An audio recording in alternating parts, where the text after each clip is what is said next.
Hi all, ಈ ವಿಡಿಯೋದಲ್ಲಿ ಇಟ್ರಾಸಿಫ್ 200 ಕ್ಯಾಪ್ಸೂಲ್ಸ್ನ ಬಗ್ಗೆ ಇನ್ಫಾರ್ಮೇಷನ್ ಕೊಡ್ತಾ ಇದ್ದೀನಿ. ಈ ಕ್ಯಾಪ್ಸೂಲ್ಸ್ನ ಏಕೆ ಯೂಸ್ ಮಾಡ್ತಾರೆ ಅಂದರೆ ಟ್ರೀಟ್ಮೆಂಟ್ ಆಫ್ ಫಂಗಲ್ ಇನ್ಫೆಕ್ಷನ್ಗೆ ಬಳಸುತ್ತಾರೆ. ಅಂದರೆ ಶಿಲೀಂಧ್ರ ಸೋಂಕುಗಳ ಚಿಕಿತ್ಸೆಗೆ ಈ ಕ್ಯಾಪ್ಸೂಲ್ಸ್ನ ಬಳಸುತ್ತಾರೆ. ಈ ಶಿಲೀಂಧ್ರ ಸೋಂಕು ಸಾಮಾನ್ಯವಾಗಿ ಉಗುರುಗಳು, ಕಾಲ್ಬೆರಳುಗಳ ಮಧ್ಯದಲ್ಲಿ, ಬಾಯಿ, ಗಂಟಲು, ಯೋನಿ ಪ್ರದೇಶದಲ್ಲಿ ಹಾಗೆ ದೇಹದ ಇತರೆ ಭಾಗಗಳಲ್ಲಿ ಬರುವಂತಹ ಶಿಲೀಂಧ್ರ ಸೋಂಕನ್ನು ಕಡಿಮೆ ಮಾಡಲು ಈ ಕ್ಯಾಪ್ಸೂಲ್ಸ್ನ ಬಳಸುತ್ತಾರೆ. ಈ ಕ್ಯಾಪ್ಸೂಲ್ಸ್ ಹೇಗೆ ವರ್ಕ್ ಮಾಡುತ್ತೆ ಅಂದರೆ ಇದರಲ್ಲಿ ಇಟ್ರಾಕನಜೋಲ್ ಎಂಬ ಆ್ಯಂಟಿಫಂಗಲ್ ಮೆಡಿಸಿನ್ ಇದೆ.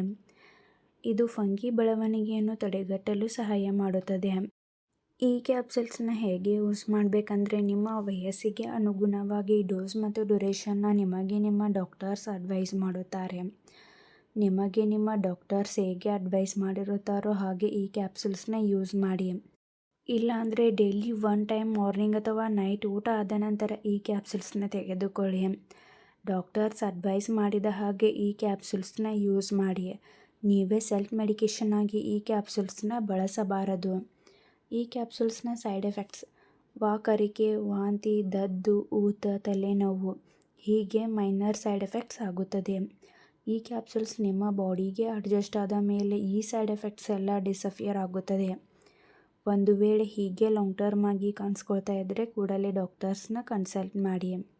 ಈ ಕ್ಯಾಪ್ಸೂಲ್ಸ್ನ ಸೇಫ್ಟಿ ಅಡ್ವೈಸ್: ಇದರಲ್ಲಿರುವಂಥ ಮೆಡಿಸಿನ್ಸ್ನಿಂದ ನಿಮಗೆ ಅಲರ್ಜಿ ರಿಯಾಕ್ಷನ್ಸ್ ಆಗ್ತಾ ಇದ್ದರೆ ಈ ಕ್ಯಾಪ್ಸೂಲ್ಸ್ನ ಬಳಸಬಾರದು.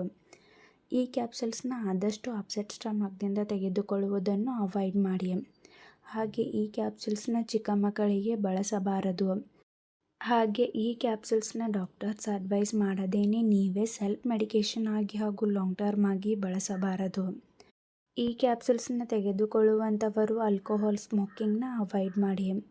Kidney, liver, diabetic patients, asthma, blood pressure ಹೊಂದಿರುವಂಥವರಿಗೆ ಡಾಕ್ಟರ್ಸ್ ಅಡ್ವೈಸ್ ಮಾಡಿದರೆ ಮಾತ್ರ ಯೂಸ್ ಮಾಡಿ. ಹಾರ್ಟ್ ಪ್ರಾಬ್ಲಮ್ ಇರುವಂಥವರು ಈ ಕ್ಯಾಪ್ಸೂಲ್ಸ್ನ ತೆಗೆದುಕೊಳ್ಳಬಾರದು. ಪ್ರೆಗ್ನೆನ್ಸಿ ಪ್ಲ್ಯಾನಿಂಗ್ ಮತ್ತು ಬ್ರೇಸ್ಟ್ ಫೀಡಿಂಗ್ ವುಮೆನ್ಸ್ ಕೂಡ ಈ ಕ್ಯಾಪ್ಸೂಲ್ಸ್ನ ಸೆಲ್ಫ್ ಮೆಡಿಕೇಷನ್ ಆಗಿ ತೆಗೆದುಕೊಳ್ಳಬಾರದು. ಈ ಕ್ಯಾಪ್ಸೂಲ್ಸ್ನ ತೆಗೆದುಕೊಳ್ಳುವ ಮೊದಲು ಡಾಕ್ಟರ್ಸ್ನ ಕನ್ಸಲ್ಟ್ ಮಾಡಿ. ಹಾಗೆ ಈ ಕ್ಯಾಪ್ಸೂಲ್ಸ್ನ ತೆಗೆದುಕೊಳ್ಳುವಂಥವರು ಡಾಕ್ಟರ್ಸ್ ಅಡ್ವೈಸ್ ಮಾಡಿರೋದಕ್ಕಿಂತ ಹೆಚ್ಚಿನ ಡೋಸ್ ಅಂದರೆ ಓವರ್ ಡೋಸ್ ತೆಗೆದುಕೊಳ್ಳಬಾರದು. ಇದರಿಂದ ಸೈಡ್ ಎಫೆಕ್ಟ್ಸ್ ಆಗುವಂಥ ಚಾನ್ಸಸ್ ಕೂಡ ಇರುತ್ತದೆ. ಡಾಕ್ಟರ್ಸ್ ಅಡ್ವೈಸ್ ಮಾಡಿದ ಹಾಗೆ ಈ ಕ್ಯಾಪ್ಸೂಲ್ಸ್ನ ತೆಗೆದುಕೊಳ್ಳಿ. ಹಾಗೆ ಯಾವುದೇ ಮೆಡಿಸಿನ್ ತೆಗೆದುಕೊಳ್ಳುವ ಮೊದಲು ಡಾಕ್ಟರ್ಸ್ನ ಕನ್ಸಲ್ಟ್ ಮಾಡಿ. ಈ ವಿಡಿಯೋ ನಿಮಗೆ ಇಷ್ಟ ಆಗಿದ್ದರೆ ಲೈಕ್ ಮಾಡಿ, ಕಮೆಂಟ್ ಮಾಡಿ, ಶೇರ್ ಮಾಡಿ. Thank you.